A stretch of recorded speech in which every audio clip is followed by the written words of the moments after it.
Audiolibros Palabras presenta Mi credo humanista de Albert Einstein. Obra de dominio público revisada por Audiolibros Palabras. La ética y el pacifismo, humanista y heraldo de la paz. El hombre, mediante su solo pensamiento, puede alcanzar un grado tal de seguridad y de pureza como los griegos han sido los primeros en mostrarlo en la geometría. Es un verdadero milagro que los métodos modernos de enseñanza no hayan sofocado aún del todo el espíritu sagrado de la curiosidad y la investigación, porque esta planta delicada necesita de la libertad, lo mismo que del estímulo. La comodidad y la felicidad nunca me han parecido una meta. Estas bases éticas semejan los ideales del rebaño de cerdos. Las metas comunes del esfuerzo humano, obtener posesiones, éxito exterior y lujo, siempre se me han presentado como despreciables desde que era muy joven. Los molinos científicos son los que más tardan en moler el grano.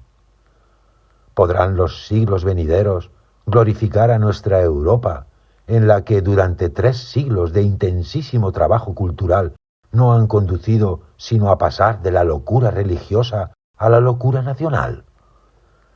Hasta los científicos de los diferentes países se agitan tal como si desde hace meses les hubieran amputado el cerebro. Todo lo que me dice Roland muestra la imposibilidad de llegar a una paz duradera con Alemania, como no sea después de aplastarla. Nada hay de lo que yo no pueda prescindir en cualquier instante. De lo que tiene real sentido en nuestra propia existencia, casi no nos damos cuenta y, por cierto, no debería inquietar al prójimo. ¿Qué sabe el pez del agua en que nada toda su vida? Lo amargo y lo dulce vienen del exterior, lo duro desde dentro de nuestros propios esfuerzos. La mayor parte de las veces hago lo que mi naturaleza me impulsa a realizar. Da rubor ganar por ello tanto respeto y tanto amor. Flechas de odio también se han disparado contra mí, pero nunca me alcanzarán, porque de algún modo pertenecían a otro mundo con el que no tengo relación alguna. Vivo en una soledad que es penosa en la juventud, aunque deliciosa en los años de madurez. En cierto sentido, creo que el pensamiento puro es capaz de concebir la realidad como la soñaron los antiguos. Hoy soy conceptuado en Alemania un científico alemán y en Inglaterra un judío suizo. Mas si un día me convirtiera en bestia negra, sería judío suizo para los alemanes y científico alemán para los ingleses. El culto de la persona humana me ha parecido siempre injustificado. No obstante, ha llegado a ser mi destino, y existe un desacuerdo desmesurado entre las aptitudes y los poderes que los hombres me atribuyen y lo que soy y puedo ser en verdad. Sería intolerable poseer conciencia de este extraño estado de cosas si no hubiera un hermoso consuelo. Es un signo exultante de nuestro tiempo, tan desprestigiado por materialista, el que transforme en héroes a simples mortales cuyos objetivos pertenecen solo al dominio espiritual y moral. Las pasiones nacionalistas se han transmutado en llamas. La raíz del mal reside en las tradiciones que se han transmitido de generación en generación por las clases cultas de Europa, tradiciones que desafían la moral cristiana, a la que rinden homenaje de labios para afuera. El que comete violación y opresión gozará de honores y glorias, mas el que sufre injusticias soportará vergüenza e ignominia. Estas antiguas y perversas tradiciones amenazan sellar la condenación de nuestro continente. Nosotros nos oponemos a ellas con nuestra fe apasionada en la hermandad de todos los hombres. Todos los días pienso que mi vida, exterior e interior, descansa sobre el trabajo de hombres del presente y de los que ya no se encuentran entre nosotros, y que debo realizar ese esfuerzo para retribuir en igual medida todo lo que he recibido y sigo recibiendo. Experimento la necesidad de ser frugal, si bien a menudo tengo la sensación apremiante de que exijo de mi prójimo más de lo conveniente. Considero inaceptables las diferencias sociales, que en realidad están basadas en la violencia. Creo asimismo que sería adecuado para todos, tanto para el cuerpo como para el espíritu, una vida exterior sencilla y sin mayores pretensiones. Advertí que la salvación del pueblo judío sólo era posible si todos los judíos del mundo se adherían a una sociedad viva a la que se alegrasen de pertenecer como individuos y que les permitiera soportar el odio y las humillaciones que habían recibido del resto del mundo. La organización democrática, parlamentaria, que poseía como base previa tal autoridad e independencia, vacila, pues surgen y se toleran dictaduras, porque el sentimiento de la dignidad y del derecho de la personalidad ya no tiene suficiente fuerza. En el tiempo de 2 semanas, las masas irracionales de un país pueden ser impulsadas mediante la prensa a un estado de tanta furia y excitación que los individuos se sienten dispuestos, vestidos de soldados, a matar y dejarse matar para favorecer intereses de cualquiera que los sepa manejar con habilidad. Se observa y se siente la falta o la escasez de individualidades, sobre todo en el ámbito de las artes. La pintura y la música han degenerado notoriamente y han perdido su influencia en los pueblos en escala muy significativa y considerable. En la política no solo faltan cabezas dirigentes, sino que el mismo sentimiento de independencia espiritual y de derecho ciudadano ha sufrido un profundo desmedro. Considero el servicio militar obligatorio como el síntoma más humillante en cuanto a la falta de dignidad personal que padece hoy la humanidad culta. Y de acuerdo con ello, no faltan voces que vaticinan el pronto ocaso de nuestra cultura. Yo no formo parte de ese grupo pesimista. Creo en un porvenir mejor. Los conflictos económicos y políticos y las complejidades de las últimas décadas han provocado peligros que no soñaron ni los más negros pesimistas del siglo pasado. Se aceptaban entonces los preceptos de la Biblia concernientes a la conducta humana, por creyentes e infieles, como exigencias evidentes por sí mismas, tanto para los individuos como para la sociedad. No hubiera sido tomado en serio nadie que no reconociese que el más alto y eterno fin del hombre era la búsqueda de la verdad objetiva y el saber. Leyes arbitrarias, opresión, persecución de individuos, de creencias y de comunidades se practican a la luz del día en aquellos países y son aceptadas como justificables e inevitables. Empero, debemos reconocer hoy, con horror, que estos bastiones de la existencia humana civilizada han perdido su solidez. Naciones que antaño se mantuvieron dignas se doblegan hoy ante tiranos que se atreven a sostener abiertamente: solo es justo lo que nos conviene. La búsqueda de la verdad por la verdad misma no tiene justificación ni es tolerada. Ahora me siento como si fuera una meretriz. Todo el mundo quiere saber lo que estoy haciendo en todo momento y todo el mundo quiere criticarme. Mi pacifismo es un sentimiento instintivo, un sentimiento que me domina porque el asesinato del hombre me inspira profundo disgusto. Mi inclinación no deriva de una teoría intelectual, se funda en mi profunda aversión por toda especie de crueldad y de odio. Solo una vida vivida para los demás vale la pena. He visto el indigno mimetismo de los judíos de valor y mi corazón sangró. Si tan solo una pequeña parte de la fuerza de carácter y de la abnegación de Madame Curie existiera en los intelectuales de Europa, ésta tendría por delante un porvenir brillante. Si realmente quieren asesinarme, que lo hagan. La política es para un momento, una ecuación es para la eternidad. Son una extraña gente esos alemanes. Soy para ellos una flor hedionda y a pesar de ello continúan poniéndome en sus ojales. Creo en el Dios de Spinoza, que es idéntico al orden matemático del universo. No creo en un Dios que se preocupe por el bienestar y los actos morales de los seres humanos. La industria de armamentos es, en efecto, una de las más grandes amenazas para la humanidad. El nazismo surgió de los vientres vacíos. Antes de desembarcar en Estados Unidos, ocupa mi espíritu un solo pensamiento, o más bien una esperanza, que las fuerzas que en el país se agitan bajo la superficie puedan manifestarse con más claridad, con una decisión mayor para destruir todo militarismo profesional, por temible y poderoso que sea. Estados Unidos no está exento de responsabilidad por las dificultades en que se encuentra Europa.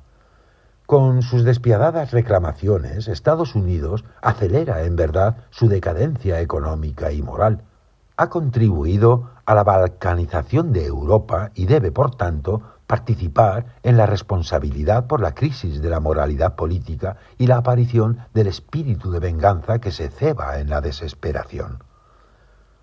La guerra, la ciencia aplicada, nos ha proporcionado los medios para envenenarnos y mutilarnos mutuamente. La paz ha tornado nuestra vida llena de prisa e inseguridad. Ha convertido a los seres humanos en esclavos de las máquinas, esclavos que realizan con disgusto el monótono trabajo de todos los días. Estamos preocupados no solo con el problema técnico de asegurar y consolidar la paz, sino también con la muy importante tarea de la enseñanza y la ilustración. Si queremos resistir a los poderes que amenazan con suprimir la libertad intelectual, debemos tener presente lo que está en juego y lo que representa esa libertad que nuestros antepasados ganaron para nosotros tras duras luchas. Sin tal libertad no hubiera existido ningún Shakespeare, ningún Goethe, ningún Newton, ningún Faraday, ningún Pasteur, ningún Lister. Admito el ideal de la democracia, mas rechazo toda forma de nacionalismo. No acierto a comprender por qué todo el mundo civilizado no se ha unido en un esfuerzo común para poner fin a esta barbarie moderna. ¿Es posible que el mundo no se dé cuenta de que Hitler nos arrastra hacia la guerra? Nos hemos convertido en antípodas en lo que atañe a nuestras ideas científicas, en lo que esperamos de la ciencia. Que todo hombre sea respetado como individuo y ningún hombre idolatrado. Los antisemitas hablan de buen grado de la malicia y la astucia de los judíos. Pero ¿se ha visto alguna vez en la historia un ejemplo más sorprendente de estupidez colectiva que la ceguera de los judíos alemanes? No es un conflicto puramente judío. Forma parte de un conflicto social mucho más amplio. Los que tienen se coaligan para defenderse contra los que levantan las manos vacías. Lo trágico del destino de mi marido es que los judíos alemanes lo hacen responsable de todos los horrores que padecen. Creen que los ha perjudicado con su actitud y en su resentimiento han forjado la consigna de separarse de él. Él que se ha sacrificado por ellos. Él que no ha tenido miedo, que no ha retrocedido. Es trágico que los mismos para quienes fue un ídolo lo cubran hoy de lodo. Elsa Einstein. Usted cree en el Dios que juega a los dados y yo en las leyes perfectas, en un mundo de cosas que existen como objetos reales, que intento concebir de una manera resueltamente especulativa. El antagonismo de los intereses económicos en el interior de las naciones y entre ellas mismas es responsable, por cierto, y en gran medida, de la peligrosa y amenazadora situación que hoy existe en el mundo. Quien trate de afectar el curso de los acontecimientos debe poseer el don de ejercer una influencia directa sobre los hombres y sobre sus actividades. Los intelectuales carecen a menudo del don de impresionar a su auditorio. Woodrow Wilson proporciona quizás el más claro ejemplo de intelectual, y no obstante, ni siquiera Wilson parecía dominar el arte de tratar con los hombres.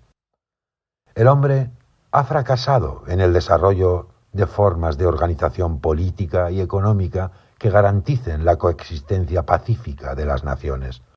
Ha fracasado en la construcción de un tipo de sistema que elimine la posibilidad de la guerra y proscriba para siempre los criminales instrumentos de destrucción en masa. Tenemos que erigir puentes espirituales y científicos que unan a las naciones. Debemos superar los horribles muros de las fronteras nacionales. Hay que revolucionar nuestro modo de pensar y debemos tener el valor necesario para revolucionar las relaciones entre las naciones. Los clichés de ayer ya no nos sirven y mañana estarán por completo anticuados. Convencer de esto a los hombres de todo el mundo es la misión social más importante y decisiva que los intelectuales hayan tenido nunca que asumir. Tendrán el valor indispensable para elevarse sobre sus propios lazos nacionales en la medida adecuada para inducir a los pueblos del mundo a fin de que cambien sus arraigadas tradiciones nacionales del modo más terminante.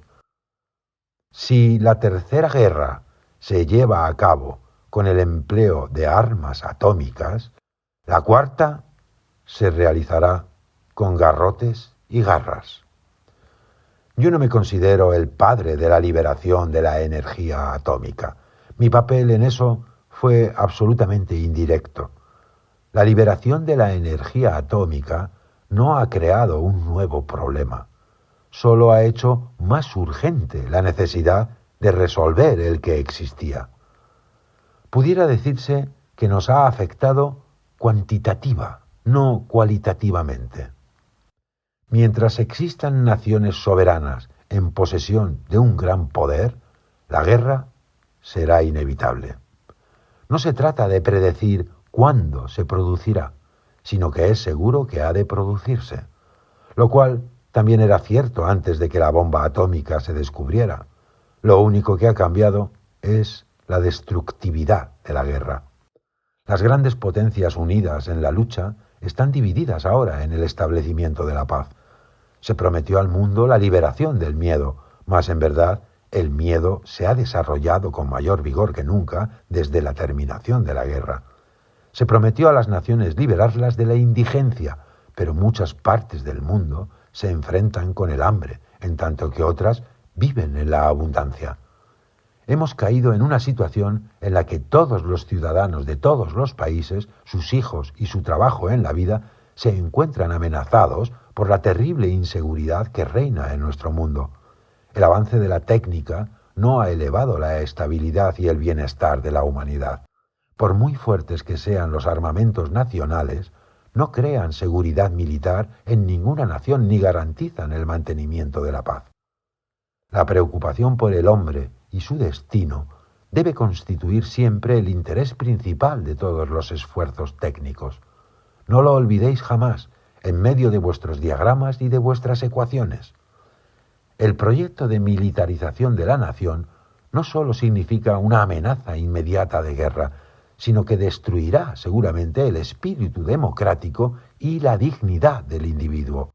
La afirmación de que los acontecimientos del exterior nos obligan a armarnos es errónea. Debemos combatirla con todas nuestras fuerzas.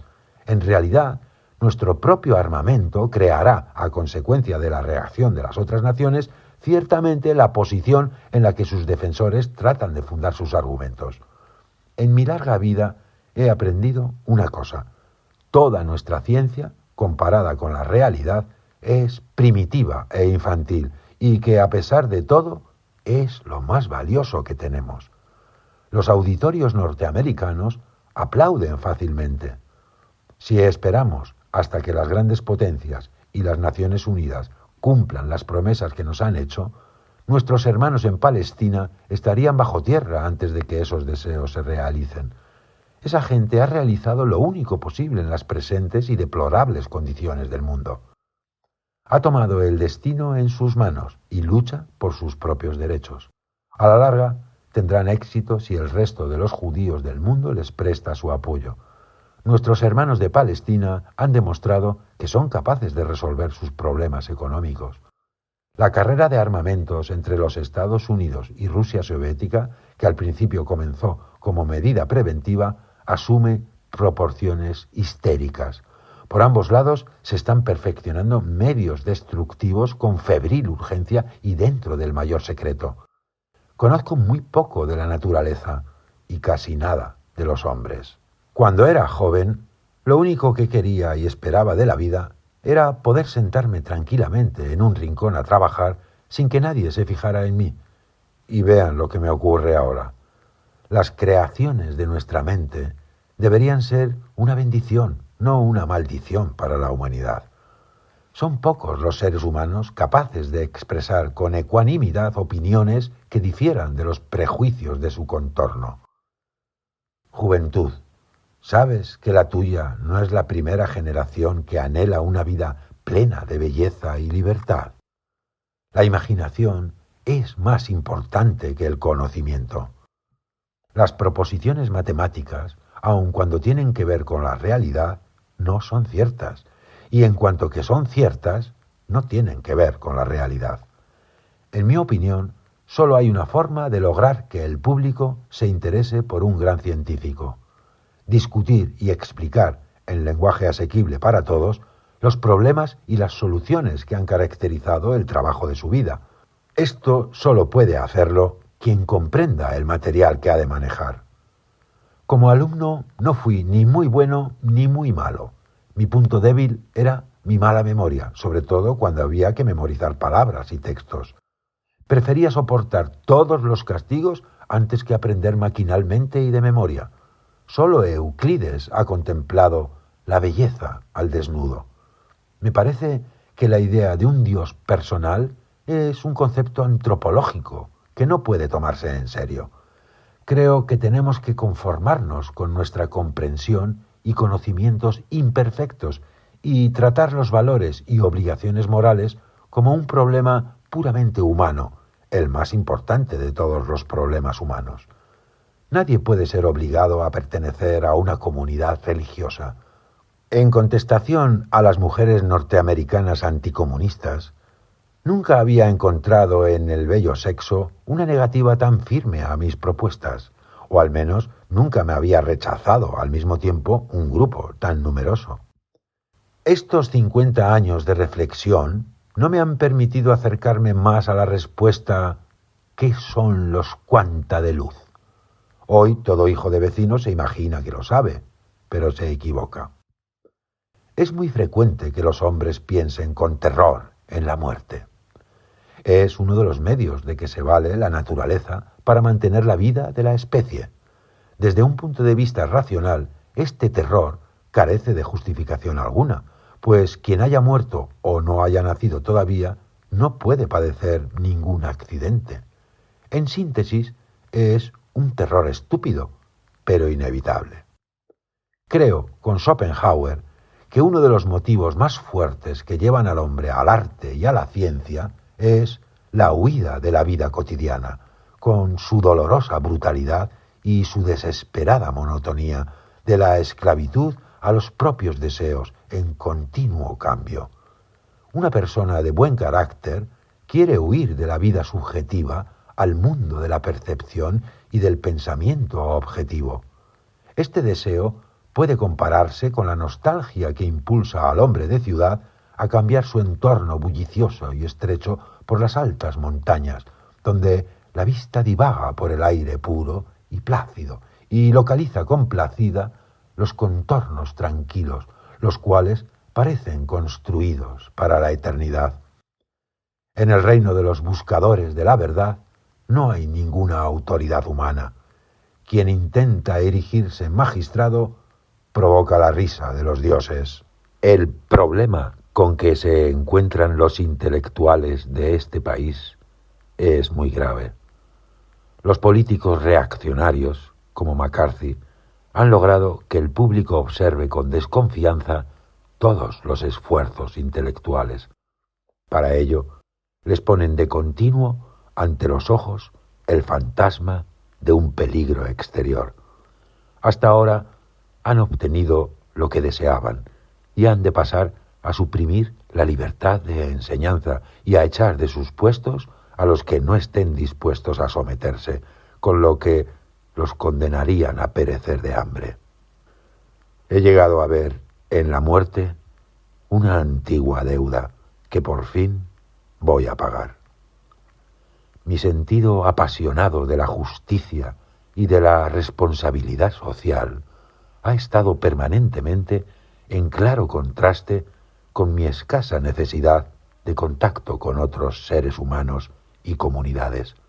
Soy, en verdad, un viajero solitario y nunca he entregado todo mi corazón a mi país, a mi casa, a mis amigos, ni siquiera a mi familia más inmediata.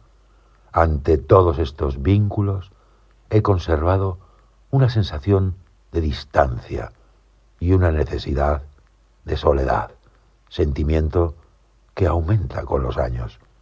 Es curioso, pero cuando envejecemos perdemos la íntima identificación del ahora y el aquí. Nos sentimos trasladados al infinito, más o menos solitario, sin esperanza ni miedo, como simples observadores. Sabiduría del materialismo dialéctico. Sudar y trabajar sin descanso para conseguir al fin un grano de verdad. ¡Qué locura matarse trabajando! Nuestro partido establece la verdad por decreto. ¿Hay algún valiente capaz de dudar? La recompensa es un buen golpe en la cabeza. De esta manera le enseñamos, mejor que nunca, a vivir en perfecto acuerdo con nosotros. Cuando la máquina adquiere un desarrollo demasiado amplio, termina por ser más barata que el trabajo más barato. No deben olvidar esto los fascistas de Europa, que pretenden con mezquinos objetivos políticos que sus países sean poblados más densamente. Si lo comparamos con el norteamericano, el europeo es más crítico, más tímido, menos amable y solícito, más retraído, más selectivo en sus diversiones y lecturas, y se advierte en él cierto pesimismo. La conciencia social de los ricos norteamericanos está mucho más desarrollada que la de los europeos. El individuo se cree obligado, como algo que va de suyo, a poner parte de su riqueza y a veces también de sus energías a disposición de la comunidad. Se lo exige de manera imperiosa la opinión pública, que es una fuerza todopoderosa. Experimento una profunda admiración por los resultados de los institutos de investigación científica norteamericanos. Somos injustos, en ocasiones, al atribuir la creciente superioridad del trabajo de investigación aquí solo a una mayor riqueza de medios. En su éxito desempeñan un papel decisivo la dedicación, la paciencia, el espíritu de camaradería y la capacidad de cooperación. Qué extraña suerte la de los mortales. Estamos aquí por un breve instante. No sabemos con qué designio, aunque a veces creemos advertirlo. No creo en absoluto en la libertad humana según el sentido que le otorga la filosofía. Actuamos todos no sólo por presión externa, sino también en función de la necesidad interna. Por supuesto, no es necesario reflexionar mucho para saber, en contacto con la realidad cotidiana, que existimos para otras personas, ante todo para aquellos de cuyas sonrisas y de cuyo bienestar depende nuestra propia felicidad, y además para los muchos que nos son desconocidos, a cuyos destinos nos sentimos ligados por lazos de afinidad.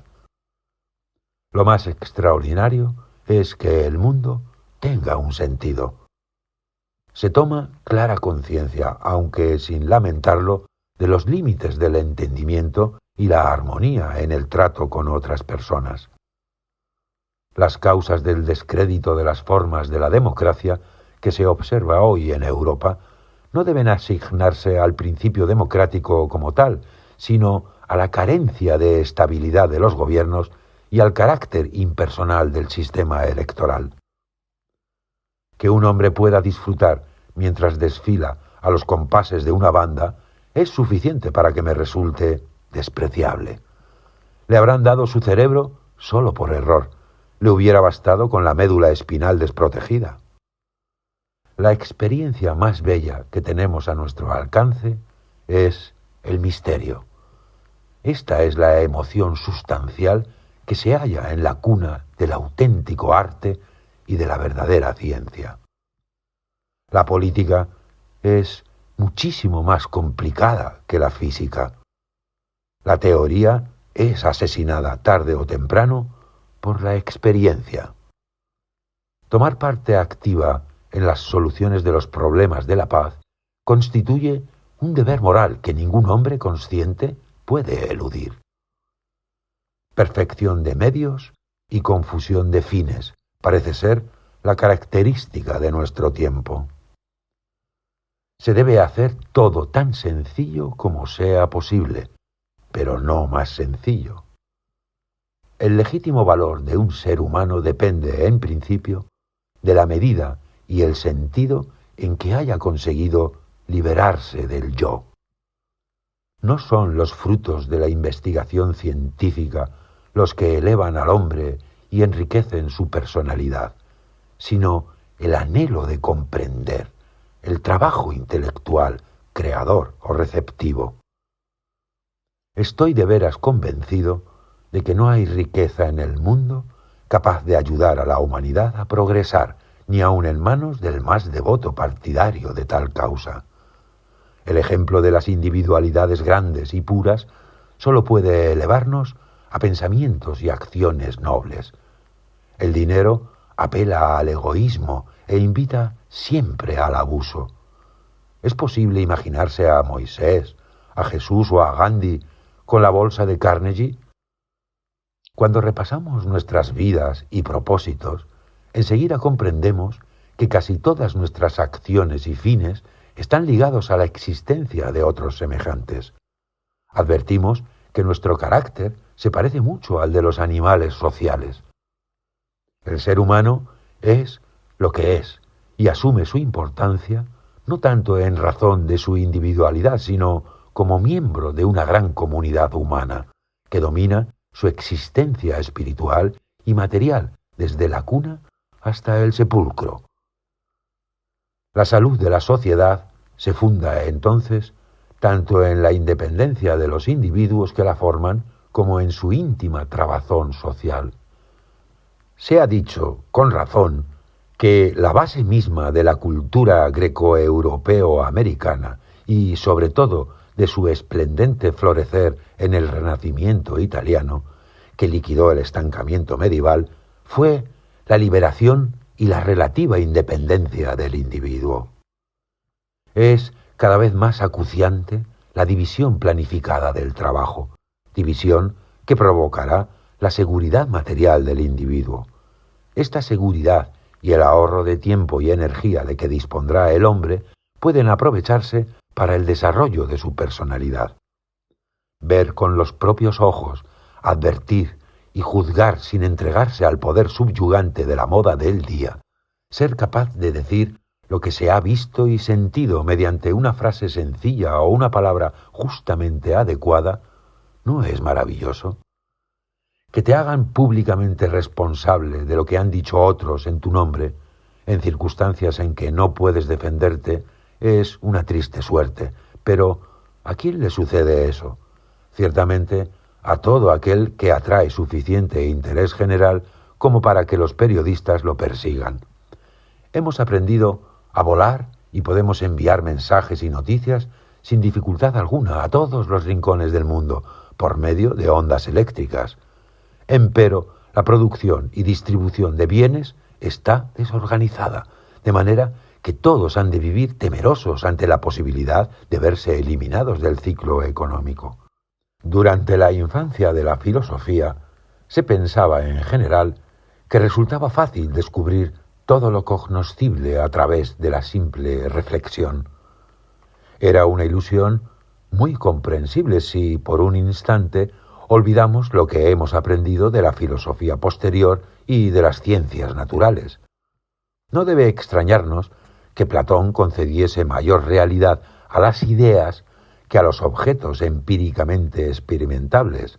Inclusive en Spinoza y aun en un pensador tan moderno como Hegel, fue este prejuicio la fuerza vitalizadora que parece haber desempeñado el papel decisivo.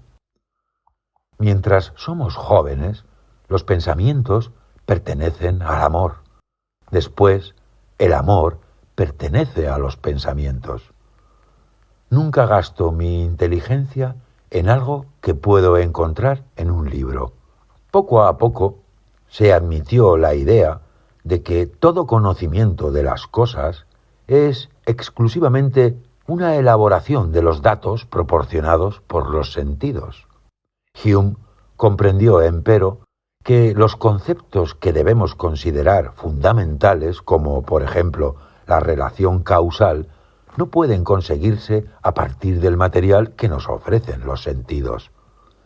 El hombre abriga un profundo anhelo de certeza en su conocimiento. Por eso resultaba tan desconcertante el claro mensaje de Hume. La materia prima sensorial, la fuente única de nuestro conocer, puede llevarnos por hábito a la fe y a la esperanza, mas no al conocimiento y menos a la captación de relaciones que se expresen en leyes. A fin de que el pensamiento no degenere en metafísica o en trivial palabrerío, basta que tengamos suficientes proposiciones del sistema conceptual firmemente conectadas a experiencias sensoriales y que el sistema conceptual, mediante su función de ordenador y supervisor de la experiencia sensitiva, muestre la mayor unidad y economía posibles. Todo esto es válido tanto para el pensamiento de la vida diaria como el pensamiento de las ciencias, elaboradas de la manera más consciente y sistemática. El intento de combinar sabiduría y poder ha logrado éxito muy pocas veces, y si lo ha logrado, ha sido por muy breve tiempo. Triste época la nuestra. Es más fácil desintegrar un átomo que un prejuicio. La alegría de mirar y comprender es el don más excelso de la naturaleza. Muchas son las cátedras universitarias, pero escasos los maestros sabios y nobles. Muchas y grandes son las aulas, mas no abundan los jóvenes con verdadera sed de verdad y de justicia. Hoy existe sin duda un anhelo de progreso social, de tolerancia y libertad de pensamiento, de mayor unidad política que llamamos Europa. Sin embargo, los estudiantes de nuestras universidades han dejado de encarnar como sus profesores las esperanzas y los ideales del pueblo. Los contrastes y las contradicciones que pueden alojarse simultáneamente en una corteza cerebral echan por tierra cualquier sistema político optimista o pesimista. La existencia y la validez de los derechos humanos no están escritas en las estrellas. Señor ministro fascista Rocco, por mucho que difieran nuestras ideas políticas, sé que concordamos en una cuestión básica. Ambos admiramos los triunfos notables de la inteligencia europea y los consideramos nuestros valores más altos. Estas conquistas se afirman en la libertad de pensamiento y enseñanza, según el principio de que el propósito de obtener la verdad debe anteponerse a todo lo restante. Fue este ideal, y sólo él, el que permitió a nuestra civilización iniciar su desarrollo en Grecia y celebrar su resurrección en Italia durante el Renacimiento. La evolución de la ciencia y de las actividades creadoras del espíritu exige otro tipo de libertad que puede llamarse libertad interna. Esa libertad de espíritu consiste en pensar con independencia de las limitaciones de los prejuicios autoritarios y sociales, como también de la rutina antifilosófica y la costumbre embrutecida. Pocos son capaces de formarse una opinión independiente de los prejuicios del ambiente y de expresarla con serenidad. La mayoría suele ser incapaz de llegar hasta los prejuicios. ¿Quién cree que todavía existe la modestia auténtica? Me arriesgaría a que me considerasen un viejo hipócrita. Ciertamente no tengo suficiente coraje para enfrentar este peligro. El proceso de Nuremberg contra los criminales de guerra alemanes se fundaba tácitamente en este principio. No pueden excusarse los actos criminales aunque se cometan por orden de un gobierno. La conciencia se halla por encima de la autoridad de la ley del Estado. El miedo al comunismo ha conducido a prácticas que resultan incomprensibles para el resto de la humanidad civilizada y exponen a nuestro país al ridículo. A veces parece que la gente ha perdido el sentido del humor al punto de que el dicho francés «le ridicule tue» haya perdido su valor.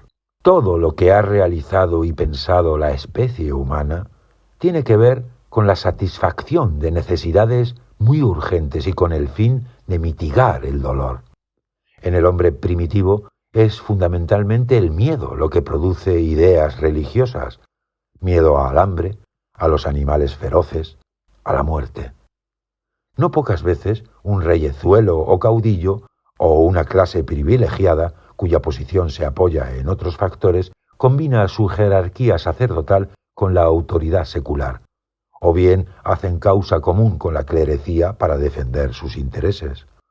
No es fácil encontrar entre los talentos científicos más profundos uno solo que carezca de sentimiento religioso propio. Las sagradas escrituras judías expresan de manera admirable la evolución de la religión del miedo a la religión moral, la que continúa en el Nuevo Testamento. Las religiones de todos los pueblos civilizados, en particular los de Oriente, son ante todo religiones morales. Los genios religiosos de todas las épocas se distinguen por un sentimiento piadoso que llamó cósmico, el cual no conoce dogmas ni un Dios concebido a imagen del hombre. Ciertamente, entre los herejes más conocidos encontramos hombres de este tipo superior de sentimiento religioso, juzgados en muchos casos ateos y a veces también santos. Si consideramos de esta manera a hombres como Demócrito, Francisco de Asís y Espinosa, comprobaremos que hay entre ellos profundas relaciones. La conducta ética de un hombre debería fundarse, en efecto, en la compasión, la educación y los nexos y necesidades sociales. No se necesita ninguna base religiosa. Triste sería la condición de un ser humano que tuviera que reprimirse por temor al castigo y por la esperanza de una recompensa después de la muerte. Los más excelsos principios de nuestras aspiraciones y juicios nos son proporcionados por la tradición religiosa judeocristiana.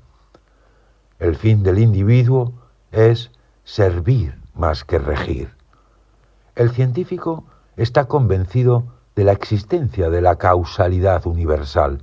Para él, el futuro es tan inevitable como el pasado. En la moral no hay nada divino, es algo puramente humano. Su sentimiento religioso asume la forma de un asombro extasiado ante la armonía de la ley natural. El método científico solo no puede, en realidad, indicarnos cómo se relacionan los hechos entre sí y cómo se condicionan. El propósito de lograr este conocimiento objetivo corresponde a lo más elevado de que es capaz el hombre, y descuento desde luego que nadie sospechará que intento rebajar los triunfos y las luchas heroicas del hombre en esta esfera. Ciencia es el intento ya secular de agrupar mediante el pensamiento sistemático los fenómenos perceptibles de este mundo en una asociación lo más amplia posible. De manera esquemática, es tratar de reconstruir posteriormente la existencia a través del proceso de conceptualización. Mas cuando me pregunto qué es la religión, no puedo dar una respuesta tan concreta. Hay conflicto entre ciencia y religión si una comunidad insiste en la verdad absoluta de las afirmaciones contenidas en la Biblia. Esto representa la intromisión de la religión en la ciencia. Aquí hemos de situar la lucha de la Iglesia frente a las doctrinas de Galileo y Darwin. La ciencia solo pueden crearla los que se hayan profundamente impregnados del anhelo de alcanzar la verdad y de comprender las cosas. Y este sentimiento surge, en efecto, de la esfera de la religión. La fuente originaria del conflicto entre la religión y la ciencia reside ciertamente en el concepto de un Dios personal. En su lucha por el ideal ético, los profesores de religión deben tener suficiente talento para prescindir de la doctrina de un Dios personal, esto es, eludir esa fuente de temor y esperanza que proporcionó en el pasado tanto poder a los sacerdotes. En tanto más progrese la evolución espiritual de la especie humana, más seguro me parece que el camino que conduce a la verdadera religión pasa no por el temor a la vida y el miedo a la muerte y la fe ciega, sino por la lucha en favor del conocimiento racional. La función de establecer objetivos y definir juicios de valor supera las posibilidades de la ciencia. Un pueblo que honrase la falsedad, la difamación, el fraude y el asesinato no podría durar largo tiempo. Mientras la religión profesa el amor fraterno en las relaciones entre individuos y grupos, el escenario actual más semeja a un campo de batalla que una orquesta.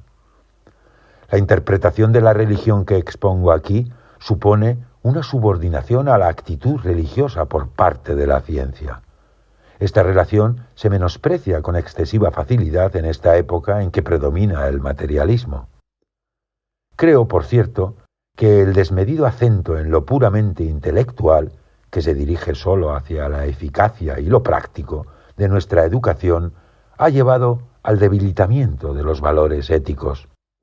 La falta más grave es no tener conciencia de ninguna falta. Sin una cultura ética no puede haber salvación para la humanidad. Nada valioso puede obtenerse si no es por la cooperación desinteresada de los individuos. Por tanto, el hombre de buena voluntad nunca es tan feliz como cuando se incorpora a una iniciativa comunitaria a costa de grandes sacrificios, con el único fin de fomentar la vida y la cultura. El auténtico arte del maestro reside en despertar la alegría por el trabajo y el conocimiento. La autoridad del maestro debe basarse lo menos posible en medidas coactivas, de manera que la única fuente de la estima hacia el profesor surja de sus cualidades humanas e intelectuales. Uno siempre da un triste espectáculo cuando se queja de otro que a su vez procura vivir a su manera. La historia debería emplearse en el sistema educativo para interpretar el progreso de la civilización, no para inculcar ideas de poder imperialista y de éxito militar. ¿De dónde puedo sacar yo, que soy un lego en el campo de la pedagogía, el valor para exponer mis opiniones sin más fundamento que mi experiencia y mis creencias personales? Las palabras son y siguen siendo un sonido vacío, y el camino del fracaso siempre ha estado sembrado de fidelidad verbal a un ideal. Las grandes personalidades no se forman con lo que se oye y se dice, sino mediante el trabajo y la actividad. Para mí, lo peor es que la escuela emplea esencialmente el temor, la fuerza y la autoridad. Este método destruye los sentimientos sólidos, la sinceridad y la confianza del alumno en sí mismo. Crea un ser sumiso.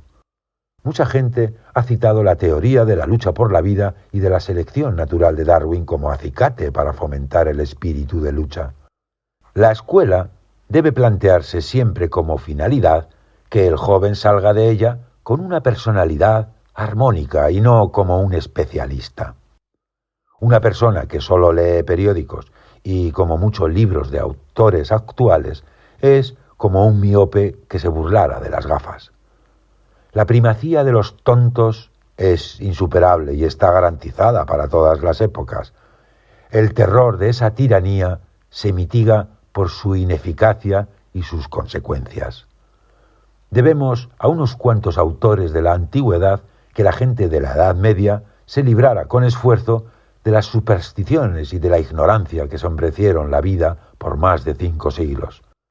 En el estado actual de desarrollo tecnológico, solo puede protegernos una organización supranacional que disponga de un poder ejecutivo bastante fuerte. El estudiante debe adquirir un profundo sentimiento de lo bello y lo éticamente bueno. De otro modo, con la especialización de sus conocimientos, semejará más a un perro bien adiestrado que una persona armoniosamente desarrollada. Solo a una pequeña minoría le es dable fascinar a su generación a través del humor y la gracia. Resulta inevitable que la actividad del investigador individual se limite a un sector cada vez más reducido de los conocimientos. Y lo que es peor, esta especialización torna cada vez más difícil que podamos captar de modo general la ciencia en su conjunto. Gandhi es el hombre que ha enfrentado a la brutalidad de Europa con la dignidad de un simple individuo, la que le permitió mostrar así su superioridad. Los griegos habían concebido la naturaleza atomística de la materia, pero los científicos del siglo XX elevaron su probabilidad en alto grado. El conocimiento existe en dos formas: inerte y sin vida, almacenado en libros, y viviente en la conciencia de los hombres. Si pongo tantas esperanzas en el futuro de una organización internacional, este sentimiento no se funda tanto en la confianza que me inspiran la inteligencia y las elevadas miras del hombre, sino en la presión imperiosa de los acontecimientos económicos. Y dado que estos son resultado, en parte, del trabajo de los científicos más retrógrados, también ellos ayudarán a crear, sin quererlo, la Organización Internacional de la Ciencia. El método lógicamente más simple, aunque también más audaz de alcanzarlo, es una economía planificada en la que sea la comunidad la que distribuya y produzca los bienes de consumo. Esto es básicamente lo que ahora se intenta en Rusia. Solo el tiempo revelará el resultado de tal experiencia. Soy de opinión de que el Estado solo puede brindar un servicio efectivo a la industria como fuerza reguladora y restrictiva. La actitud de la Comisión de Cooperación Intelectual de la Sociedad de las Naciones en la lucha contra las tendencias patrioteras y militaristas que impregnan la educación en diversos países ha sido tan tibia que no se puede esperar de ella ningún resultado apreciable en esta importante cuestión. Es necesario fortalecer la organización política de Europa, para lo cual hay que acabar poco a poco con las barreras aduaneras. Ante todo, se impone modificar la mentalidad de la gente. Si se pudiese conseguir de alguna manera que el poder adquisitivo de las masas, medido en términos reales, no descendiese por debajo de un mínimo determinado, serían imposibles las paralizaciones del ciclo industrial como el que padecemos. El destino de la humanidad civilizada depende sobre todo de las fuerzas morales que sea capaz de generar. El desarrollo de métodos mecánicos de destrucción ha alcanzado tal nivel que si no descubrimos con urgencia un medio de impedir la guerra, la vida humana resultará insoportable. Se creó el Estado para servir al hombre, no al hombre para servir al Estado. Se puede decir lo mismo de la ciencia. Resultan viejos proverbios forjados por hombres para quienes la personalidad significaba el supremo valor humano. Mientras los ciudadanos inteligentes y probos sufran agresiones mediante leyes, tribunales y policía, todo ha de seguir igual. Al desarme material, se insiste, ha de preceder el desarme espiritual. Dicen también, y con razón, que el mayor obstáculo que se opone a la paz es el espíritu nacionalista tan exagerado que se encierra en esa palabra tan sonora y mal empleada, patriotismo. Creo que la introducción del servicio militar obligatorio es causa principal de la decadencia moral de la raza blanca, que no solo amenaza la supervivencia de nuestra civilización, sino nuestra propia vida. La Revolución Francesa trajo esta maldición, junto con numerosos beneficios sociales, y arrastró después a las demás naciones. Lo que el genio creador del hombre ha realizado en los últimos 100 años podría habernos ofrecido una vida mucho más placentera y tranquila si el desarrollo de la capacidad de organización hubiera estado al nivel del progreso técnico. Lo moral no puede reemplazarse, gracias a Dios, por la razón.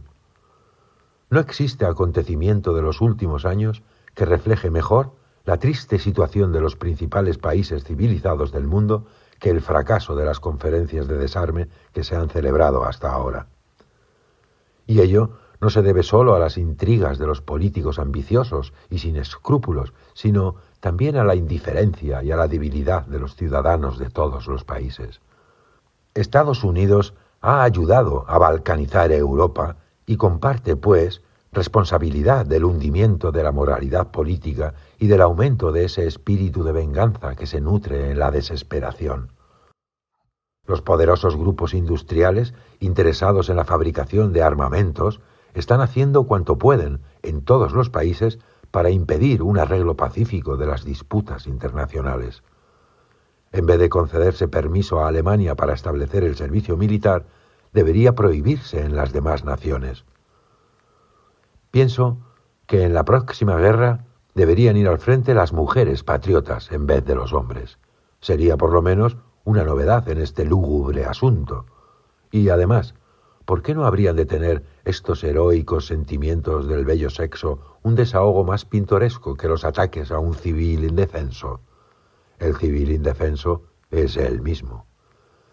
Si antes bastaba con que el individuo se liberase, en alguna medida, de su egoísmo personal para convertirse en miembro valioso de la sociedad, ahora hay que exigirle también que supere el egoísmo personal y de clase. Los intereses de cada país deberían subordinarse a una comunidad más amplia. Resulta un hecho universal que las minorías, sobre todo cuando los individuos que las componen pueden identificarse por sus rasgos étnicos, sean tratadas por las mayorías, entre las que viven, como humanamente inferiores. Los físicos se encuentran en una posición no muy diferente a la de Alfred Nobel. Este inventó el explosivo más poderoso que la humanidad había conocido hasta entonces. Para compensar y con el objeto de aliviar su conciencia, instituyó premios para el fomento y conquista de la paz. Nosotros ayudamos a construir la nueva arma para impedir que los enemigos de la humanidad la consiguiesen antes, lo cual, dada la mentalidad de los nazis, habría significado la destrucción y la esclavitud del resto del mundo. Pusimos dicha arma en manos de los norteamericanos y de los ingleses como representantes de toda la humanidad y defensores de la paz y de la libertad. Mas hasta ahora no hemos visto ninguna garantía de paz, ninguna garantía de las libertades que se prometieron a los pueblos en la Carta del Atlántico. A partir de la fabricación de la primera bomba atómica, nada se ha hecho para salvar a la humanidad de la guerra. Mucho se ha realizado, en cambio, para aumentar la capacidad destructiva.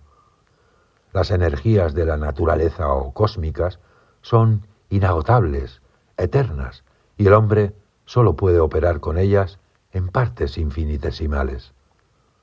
Descarto el peligro derivado del comienzo de una reacción en cadena de tal magnitud que destruya el planeta o parte de él. Elimino esta idea porque si el hombre hubiera sido capaz de provocarla mediante una explosión atómica, ya debería haber sucedido por la acción de los rayos cósmicos que de continuo llegan a la superficie de la Tierra. Acabamos de salir de una guerra en la que hemos debido aceptar la degradante falta de principios éticos del enemigo, y en lugar de mostrarnos liberados de esas bajezas, adoptamos la inmoralidad de nuestros contrincantes.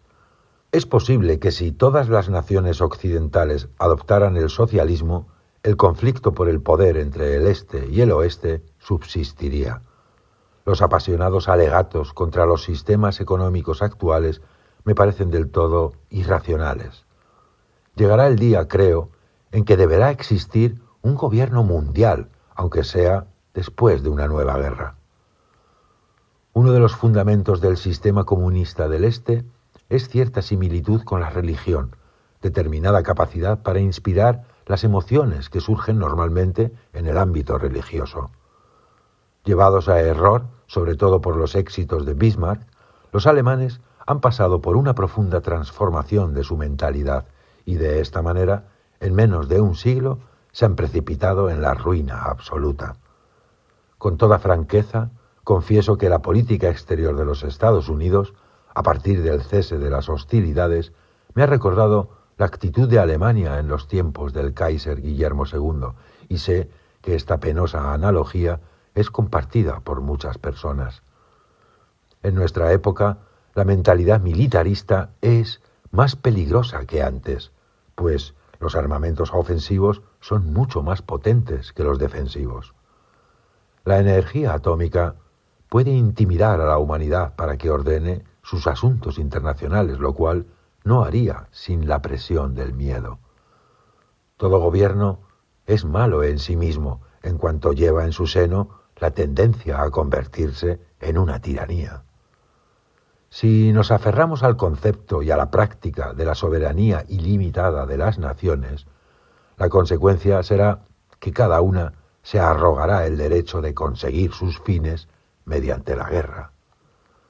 Los que nos preocupamos por la causa de la paz y el triunfo de la razón y la justicia, sabemos la escasa influencia que la razón y la buena voluntad ejercen sobre los acontecimientos políticos.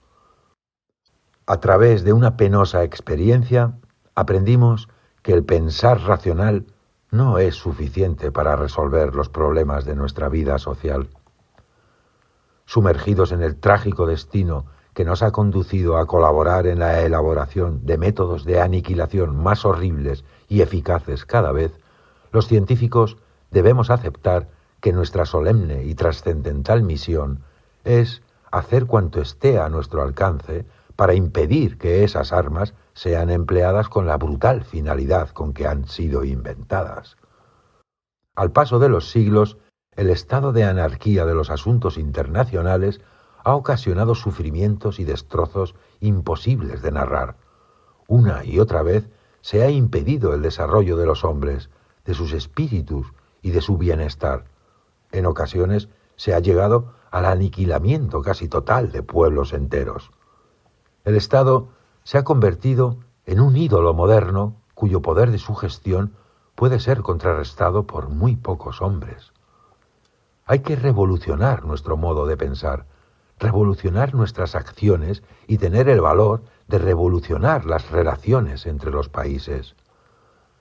En el campo de la economía, el descubrimiento de ciertas leyes generales es dificultado por el hecho de que los fenómenos económicos observados se hallan a menudo influidos por muchos factores que es complejo evaluar por separado. Los pueblos conquistadores se constituyeron de manera legal y económica como clase privilegiada.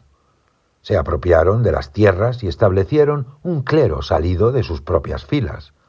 Los sacerdotes, dueños de la educación, lograron que la división de clases sociales se convirtiera en una institución permanente y crearon un sistema de valores que en adelante y de manera hasta cierto grado inconsciente delimitó la conducta social del pueblo. La tradición histórica data, por cierto, de ayer. De ningún modo hemos superado de verdad lo que Thorstein Veblen llama la fase depredadora del desarrollo humano. Puesto que el verdadero objetivo del socialismo es superar y avanzar más allá de la etapa depredadora, la ciencia de la economía, en su estado actual, puede arrojar muy poca luz sobre la sociedad socialista del futuro. El socialismo se encamina hacia un fin social y ético. La ciencia, por su parte, no puede crear fines y menos inculcarlos en los seres humanos. En tanto que el contrato laboral es libre, lo que el trabajador recibe está determinado no por el valor real de los bienes que produce, sino por sus necesidades mínimas y por la cantidad de mano de obra solicitada por el sistema en relación con el número de trabajadores que compiten por un puesto de trabajo. El hombre es una criatura solitaria y social. Como ser solitario, intenta proteger su propia existencia y la de los que están cerca de él. Pretende satisfacer sus deseos personales y desarrollar sus habilidades innatas. Como ser social, busca el reconocimiento y el afecto de sus congéneres. Quiere compartir sus placeres, consolar a los demás en sus penurias y mejorar las condiciones de vida del prójimo. El individuo está en condiciones de pensar, sentir, luchar y trabajar por sí mismo, pero en su existencia física, intelectual y emocional depende tanto de la sociedad que no es posible pensar en él o comprenderlo fuera del marco de aquella. El hombre ha de hallar el significado de su vida, por estrecho y peligroso que sea, sólo mediante una entrega de sí mismo a la sociedad.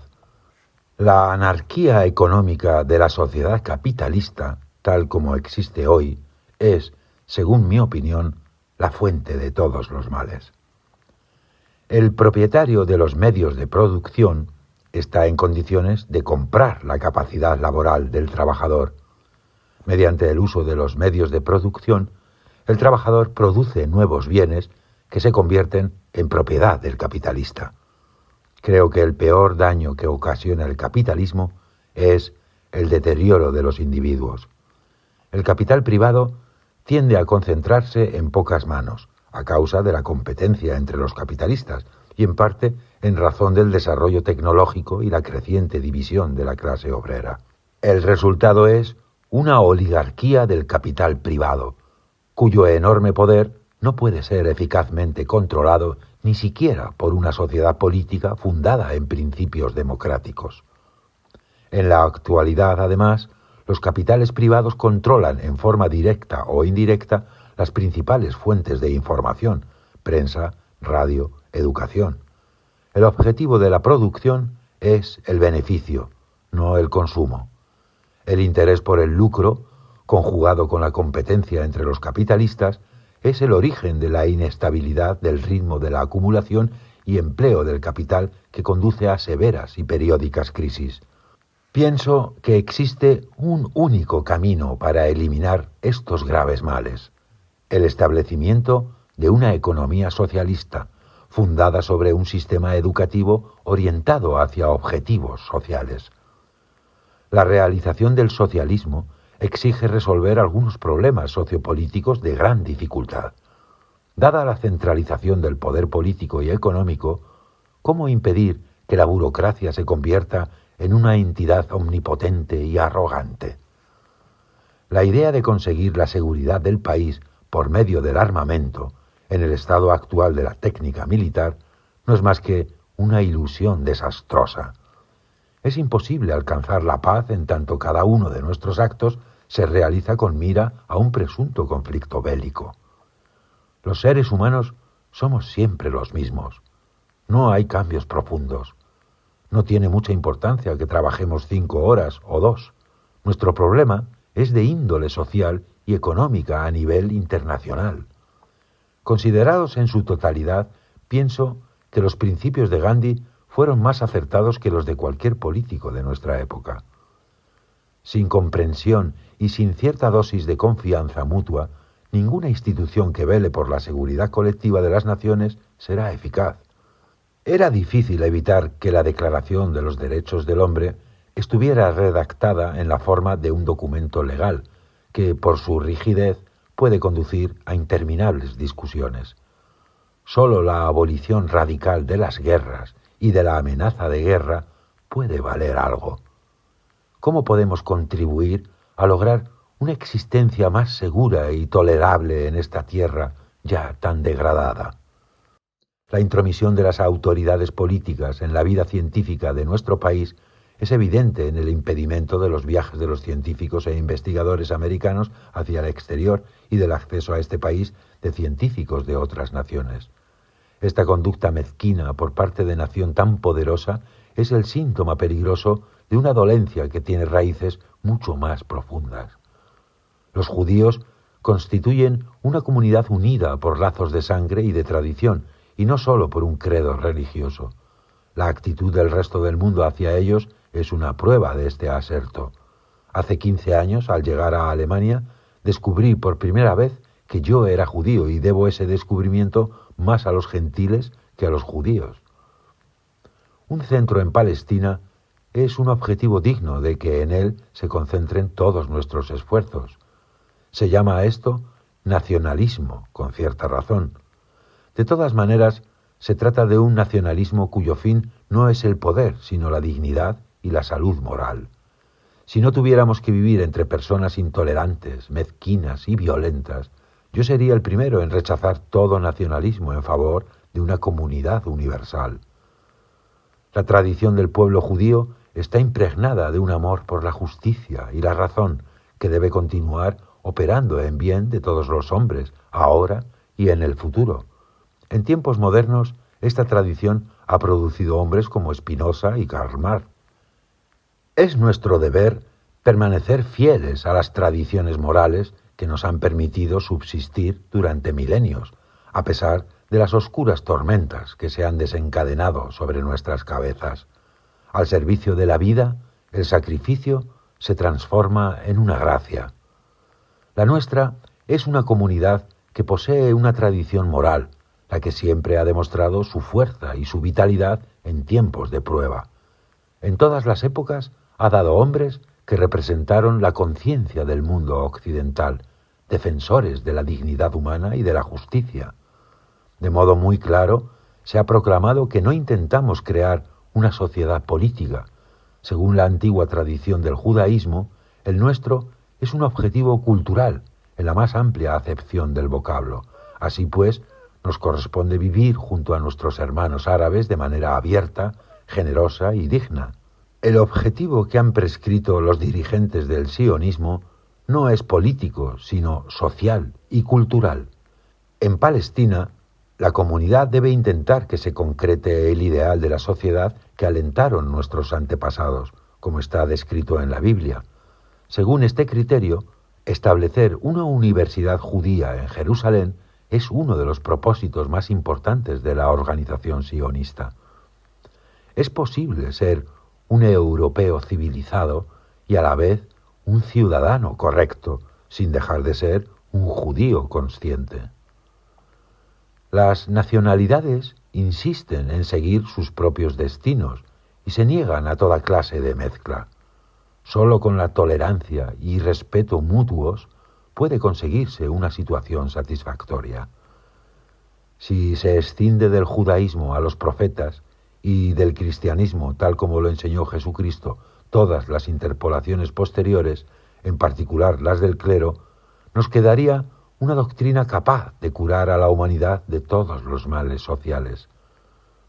La búsqueda del saber por el saber mismo, un amor por la justicia casi fanático y el afán de independencia personal son los rasgos esenciales de la tradición judía que me permiten dar gracias a mi destino por pertenecer a ese pueblo. En mi opinión, desde el punto de vista filosófico, no existe una concepción del mundo judía. Creo que el judaísmo solo se interesa por la actitud moral en la vida y hacia la vida. Desearía que se concluyese un acuerdo razonable con los árabes, sobre la base de una vida pacífica en común. Me parece que esto resultaría preferible a la creación de un Estado judío. El vínculo que ha unido a los judíos a lo largo de miles de años y que aún los sigue uniendo es el ideal democrático de la justicia social, conjugado con el designio de ayuda mutua y de tolerancia entre los hombres. Quizá más que de su tradición misma, el grupo judío se ha beneficiado de la opresión y del antagonismo que siempre ha hallado en el mundo.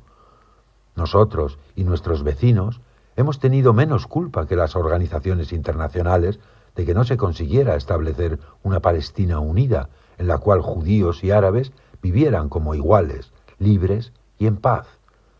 En tanto se me permita elegir, solo viviré en un país en el que haya libertades políticas, tolerancia e igualdad de todos los ciudadanos ante la ley. El deber primordial de una academia es promover y proteger la vida científica de un país. Sin embargo, las sociedades cultas de Alemania, según mis informes, han tolerado sin protestar que una gran proporción de científicos y estudiantes alemanes, y asimismo de calificados profesionales, se hayan visto privados de toda posibilidad de trabajar y ganarse la vida en Alemania.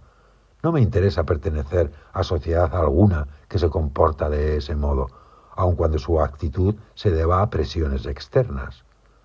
El que encuentra una idea que nos permite penetrar un poco más a fondo en el eterno misterio de la naturaleza ha obtenido una gran gracia. Si además le llega el reconocimiento, la simpatía y la ayuda de las mentes más esclarecidas de su tiempo, recibe una felicidad que casi supera a la capacidad humana. Los alemanes, el pueblo alemán en su conjunto, son responsables de este asesinato en masa producido en el gueto de Varsovia, y deben ser castigados como pueblo si hay justicia en el mundo. Detrás del partido nazi está el pueblo alemán, que eligió a Hitler después de que este hombre hubo dejado muy claras sus vergonzosas intenciones en sus libros y discursos, respecto a los cuales no se concibe la posibilidad de una interpretación errónea. Los alemanes son el único pueblo que no se opuso a la persecución de los inocentes. Cuando estén derrotados y se lamenten de su destino, no deberemos dejarnos engañar y hemos de ser conscientes de que emplearon deliberadamente el sentimiento humanitario de los demás para ejecutar su último y más monstruoso crimen contra la humanidad. Me invade una sensación de malestar cada vez que se acerca mi inevitable cumpleaños. La esfinge se pasa el año observándome fijamente y recordándome con dolor la existencia de lo incomprendido y borra los aspectos personales de mi existencia. Llega entonces ese día nefasto en que el cariño que me expresan mis amigos se reduce a un estado de desesperación e impotencia. La esfinge no me deja libre ni un instante, y no consigo evitar mis remordimientos de conciencia por ser incapaz de hacer justicia a todo ese cariño, pues no tengo descanso ni libertad interior. Estoy fascinado por el Virgilio de Hermann Broch, y al mismo tiempo me resisto a él con todas mis fuerzas. El libro me demuestra con claridad lo que perdí cuando me vendí en cuerpo y alma a la ciencia, la huida del yo y el nosotros hacia el ello. ¿Te imaginas que al volver la mirada sobre lo que he hecho en mi vida, lo hago con calma y satisfacción? Sin embargo, observadas de cerca las cosas son muy distintas. No hay un solo concepto del que tenga la seguridad de que se mantendrá firme, y no estoy convencido de ir, en general, por el camino correcto. La naturaleza, o más precisamente la experiencia, no dice nunca sí a una teoría.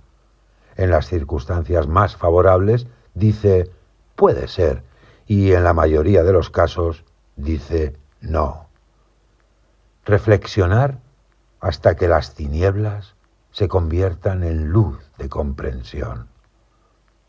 Perdóname, Newton, tú hallaste el único camino posible para un hombre de pensamiento más agudo y de fuerza creadora más grande.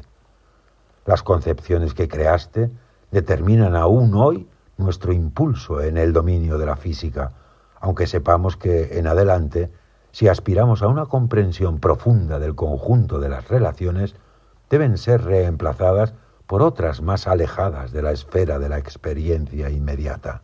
Durante un año he intentado condensar la teoría de la relatividad en un libro y aún no lo he conseguido. Se trata de una teoría del espacio y el tiempo. Está bien, como broma y sin que ello se tome demasiado literalmente, les diré que la relatividad tiene ese efecto frente a cualquier idea sobre el universo. Hasta ahora, la concepción del tiempo y del espacio era tal que si se sacara todo lo que hay en él, sin que quedase nada, todavía quedaría para el hombre el tiempo y el espacio. Pero es que con mi teoría, inclusive el tiempo y el espacio dejarían de existir porque están inseparablemente unidos a las concepciones de la materia. Como consecuencia, un diario publicó un gran título: Einstein dijo hoy que había destruido el tiempo y el espacio. Es admirable lo que realizan los hombres que se zambullen en el agua, y siempre lucen una sonrisa en su rostro cuando se sacrifican por el sucio dinero y para complacer a gente harta de todo, que es lo bastante abyecta para disfrutar con todas estas cosas. No se deje asustar por la señora Einstein. Ella está aquí para protegerme. Ciertamente hubiera podido imaginarme que harían de mí un santo judío, pero nunca creí que me convertirían en un santo protestante. Lo más hermoso de la vida es lo insondable, lo que está lleno de misterio. Es este el sentimiento básico que se halla junto a la cuna del arte verdadero y de la auténtica ciencia.